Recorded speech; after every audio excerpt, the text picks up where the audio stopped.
Vamos começar a segunda parte desta entrevista que fizemos com a Ângela, onde trataremos assuntos relacionados com o início do Tai Chi Chuan da família Yang no Brasil, nos anos 90, mas também o percurso que a Ângela tem nesta área e o seu entendimento sobre estas questões da prática e da filosofia do Tai Chi. Eu e o Cláudio acabamos por ser os vossos guias e com as nossas perguntas vamos encaminhando a Ângela para nos falar um pouco da sua experiência e do seu conhecimento. Vamos ter a oportunidade de a ter cá em dezembro e, por isso, toda a informação que agora vão ter contacto vai ser desenvolvida durante o estágio que vamos ter em dezembro com a Ângela, por isso não percam essas informações mais atualizadas. A primeira pergunta que temos que fazer no seguimento do que já falámos sobre o historial é um pouco, Ângela, que nos caracterizes o que era o ambiente do Brasil na altura em que tu começaste, como é que se vivia esta questão da prática do Tai Chi e como é que vocês foram crescendo no vosso desenvolvimento e a determinado momento a vossa relação que é estabelecida com a família Yang. Isso, o ambiente no Brasil era bem complexo. Nós estávamos em plena ditadura militar ainda, né? A política era complexa, apesar de estarmos fazendo algo que vinha da China, que ainda era um país muito longínquo e distante naquele tempo, né? As condições do Brasil eram favoráveis à prática, porque havia uma curiosidade das pessoas a respeito do que era aquela arte. Então, nós começamos a nossa escola de verdade em 1980 aqui no Brasil, né? Nós nos unimos em 1978, ele já tinha a escola onde ele dava as aulas, dentro dessa escola de filosofia. Aí depois nós passamos um ano na Argentina, por questões ali financeiras, estratégicas, e voltamos para fazer a nossa escola em 1980, né? E eu me lembro que a nossa escola era na Rua Augusta, que é uma rua super famosa no Brasil, e aonde a sala era uma sala pequenininha, né?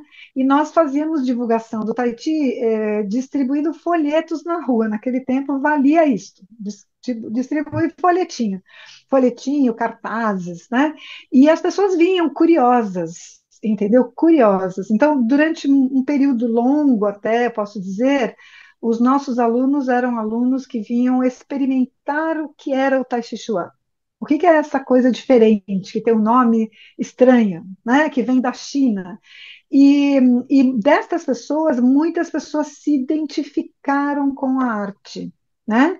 E nessa identificação permaneceram na escola durante muitos anos. Então, ao longo dos anos, a gente foi ganhando pessoas perenes, né? Que hoje, inclusive, são professores, né? Mas naquele tempo a escola era muito fluida. As pessoas entravam, falavam, já entendi, já sei o que que é isto. E aí ia embora para fazer outra coisa, né? Só as pessoas que tinham uma integração importante com a arte é que acabavam ficando conosco. Professora, conta mais um pouquinho a respeito da sua história, da sua trajetória, ali depois que você e o professor Roque fundaram a Sociedade Brasileira de Tai Chi Chuan, iniciaram a escola, e como é que foi o trajeto, a evolução e a conexão com a família Yan? Então, esse trajeto foi muito interessante porque nós aqui no Brasil, acho que na América Latina especialmente, principalmente, nós tínhamos a ideia equivocada de que os mestres lá na China tinham sido dizimados pelos processos políticos, né? E nós não tínhamos comunicação, naquele tempo a China estava fechada, estavam ainda vivenciando o final da Revolução Cultural, né, que foi um projeto extremamente catastrófico até para as próprias famílias, né? Então nós tínhamos uma ideia muito longínqua de ter algum contato com os mestres, certo? Então, nós continuamos com a nossa escola. O professor Roque, ele trouxe o conhecimento dele de um mestre chinês que morava na Argentina, chamado Sun Quan Ma. Mestre Ma era adido cultural da embaixada chinesa e ele praticava Tai Chi. E o interessante deste senhor é que ele praticava o Tai Chi tradicional da família Yang. Ele, na sua fala, ele tinha sido aluno ou fazia parte dos grupos de Yan Fu na China, quando era jovem. Então, ele vem para a Argentina e ele segue com as suas práticas. Em algum momento, alguém o vê, não sei exatamente como que foi essa conexão, ele foi convidado para dar aulas dentro de uma escola de filosofia onde o professor Roque estudava, justamente, lá na Argentina. E ali ele teve a iniciação dele com o mestre Ma. O interessante deste mestre é que ele usava um sistema muito tradicional de obrigar os alunos a decorar os nomes da forma. Então, o que esses meninos fizeram? Esse mestre não falava espanhol, né? E ele falava em chinês. Então, os meninos escreveram num pinyin argentino, certo? Os nomes da forma. Olha que interessante. E aquilo se tornou a guia do treinamento. O professor Roque, quando veio para o Brasil, ele trouxe esse método. Então, quando eu aprendi com os nomes em chinês. Obviamente, falado sem tom nenhum. Nós falávamos do jeito que entendíamos ali, né? Mas eram os nomes em chinês, entendeu? Foi muito interessante isso.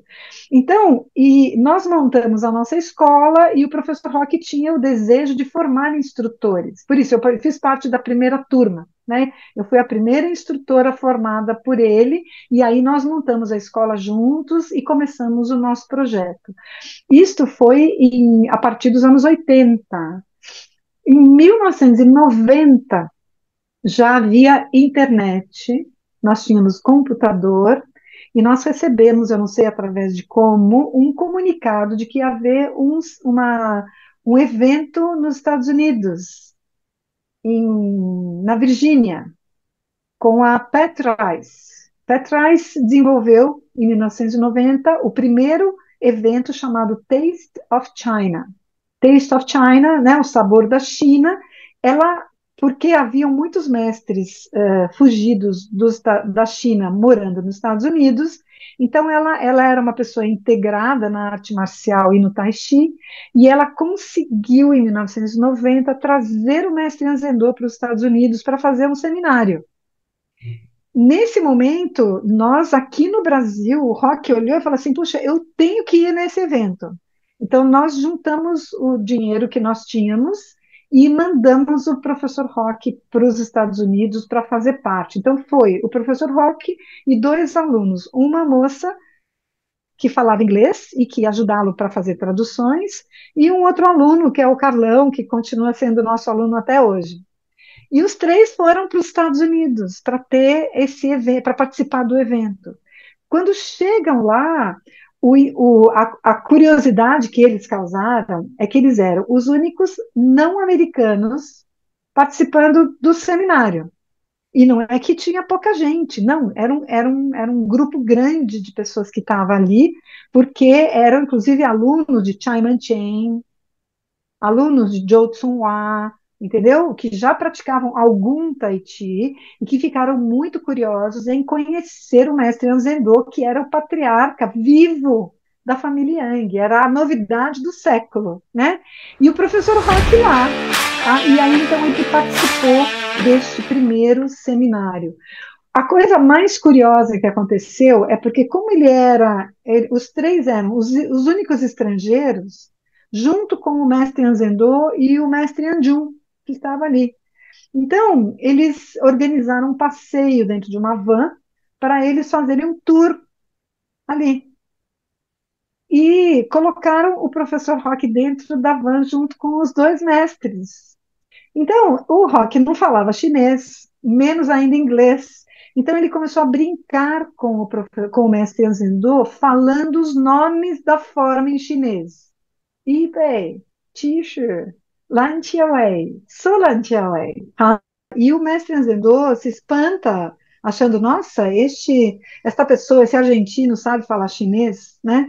Bom, neste momento eles tiveram uma integração importante, passearam juntos, tiraram fotografias, etc. E o professor Roque voltou para o Brasil com já várias instruções importantíssimas a respeito das técnicas, né, e da metodologia do mestre Yan Zendô. Isso foi muito importante, que nós começamos, então, a tentar adaptar dentro da forma que ele conhecia do mestre Ma, certo? Bom, passou o tempo, nós fizemos um convite para que o mestre Yan Zendô viesse ao Brasil, não havia jeito por conta da economia brasileira, era muito difícil. E finalmente, em 1998, eu consigo viajar para a China para participar de aulas particulares com o mestre Zendô. Então, essa foi a retomada mais formal, por assim dizer, com a família Yang. E então eu fui para a cidade do mestre Zendô, fiquei hospedada num hotel pertinho da casa dele, e eu passei, foram 20 dias, 30 dias, tendo aulas diárias com ele, para que ele aperfeiçoasse a minha técnica, né? Foi um momento muito valioso, isso foi em maio de 1998, e quando eu saí dali, eu falei para ele, eu falei, olha, mestre, nós gostaríamos de representá-lo lá no nosso país. Então ele olhou para mim e falou assim: olha, para que isso aconteça, nós precisamos de 3 encontros, como este. E eu fui embora. Eu falei, tá bom, então fui embora. Eu cheguei em casa, falei, Roque, ele disse que eu preciso de 3 encontros, eu vou voltar para a China. Então, em setembro de 1998, eu voltei para estudar com o mestre Zendô de novo, né? E Uhum. lá eu fui aperfeiçoar a forma longa e aprender a técnica de espada, certo? E, novamente, né, o mais interessante com relação aos nomes dos movimentos, da primeira vez que eu estava lá, ele fazia o teste comigo. Ele falava: bom, qual é o próximo movimento que a gente vai fazer? E aí eu Uhum. dizia a sequência, porque eu sabia os nomes da sequência. Então, para nós, foi muito valioso entender que o professor Roque tinha aprendido com o mestre dele na Argentina era equivalente ao conhecimento da família. Você está entendendo? Nós não tínhamos uma contradição. Muitas das abordagens do mestre Ian Zendô eram as abordagens do professor Roque quando eu aprendi com ele. O que houve é que haviam pequenas mudanças na estrutura da forma, algumas direções, mas os nomes da sequência eram os mesmos nomes. Então, para nós, isso foi assim, né, um descanso no coração, entendeu? Nós estávamos no caminho certo desde o início. E dessa feita, em setembro de 98, eu volto para o Brasil, certo?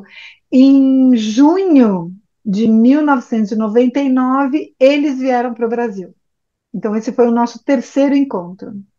Aí nós organizamos o primeiro seminário do mestre Anzendô, que trouxe o neto, o mestre Anjum, junto para o Brasil, para apresentá-los à sociedade brasileira, e nós já tínhamos a nossa escola, né? Então, com a nossa escola estabelecida, nós tínhamos alunos, aí, e justamente a possibilidade de desenvolver este relacionamento e oferecer o seminário, e eles sentiram a firmeza aqui do nosso projeto, né? Então, o primeiro seminário dele foi um seminário com 70 alunos, foi muito excelente, foi na ACM de São Paulo. Foi um seminário maravilhoso, com todos os nossos alunos e, inclusive, algumas pessoas que apareceram ali de fora, de outras escolas, por causa da presença do mestre da família Yang aqui no Brasil.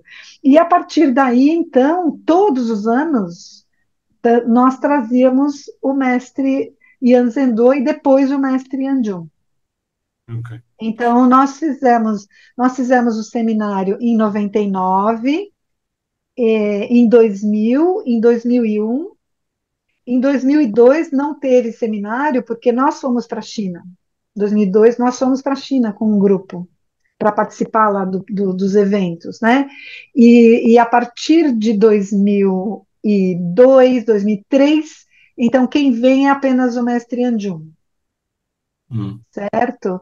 Então foi um processo bastante interessante, logicamente, conquista de confiança, né, estabelecer esse relacionamento importante, todo o aprendizado e aperfeiçoamento técnico, né, e a relação com a própria família mesmo, né, de uma maneira importante, por isso que depois ele acaba convidando a gente para fazer parte, ser discípulos da família. E hoje ficamos por aqui. Temos muito mais assuntos que tratámos com a Ângela. Eu e o Cláudio vamos trazer mais perguntas sobre o que é o Tai Chi e as preocupações, mas hoje vamos ficar por aqui. Queria relembrar que a Ângela vai estar connosco 6, 7 e 8 de dezembro aqui em Lisboa, num seminário que vai estar focado principalmente na forma da família Yang e no Tui Shou. Por isso, estejam atentos à informação, está aqui na descrição deste post e para a semana voltaremos com a continuação da entrevista com a Ângela que fizemos agora durante este mês de setembro. Até lá então!